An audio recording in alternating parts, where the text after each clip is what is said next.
Because it's a Thursday, the House will finish at 6 o'clock today. We start off with the business statement from the Honourable Chris Hipkins, where he will outline what's going to happen next week. Jerry Brownlee, the shadow leader of the House, may ask him some questions about that. We'll then go on to the normal questions for ministers. The first one is Judith Collins to the Minister of Housing. It's about developments that were already started before they were underwritten by Kiwi Build. Louise Upston to the Minister for Social Development about unauthorised payments made to 25,000 people by the Ministry of Social Development. Now that might be about the winter energy payments, which is going to come up later on in the day. Tamati Coffey to the Minister of Finance about the New Zealand economy and reports he's seen. Jackie Dean to the Minister of Small Business about capital gains tax. Nathan Guy to the Minister of Agriculture asking him if he stands by all the statements. Jan Tinetti to the Minister of Education about the review of vocational education. Andrew Bailey about capital gains tax to the Minister of Revenue.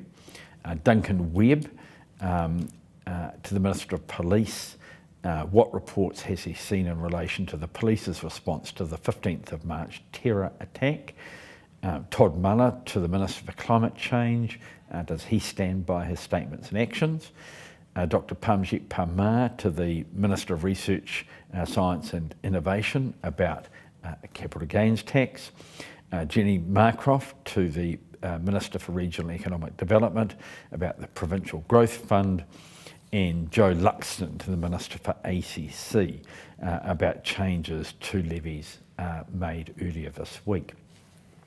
We'll then go on to legislation. Most of the afternoon will be spent dealing with the Social Security Winter Energy Payment Amendment Bill, which is the second reading. It's in the name of Carmel Sepuloni.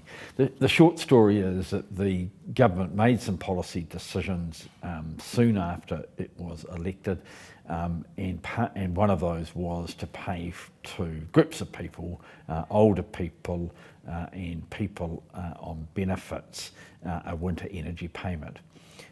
That was done, but unfortunately the legislation was not well drafted, and there were over 20,000 people who received the payment, but the law wasn't sufficient to authorise the payment. The Auditor General has pointed that out to the government, and this legislation corrects that error both for the past and the future. We'll then go on to the Fire and Emergency New Zealand Levy Amendment Bill in the name of Stuart Nash, and what it does, it makes amendments to the levy system for the Fire and Emergency New Zealand. And if we have a chance, we'll go on to the continuation of the third reading of the Financial Services Legislation Amendment Bill in the name of Chris Farfoy. Finishing at 6, back next Tuesday.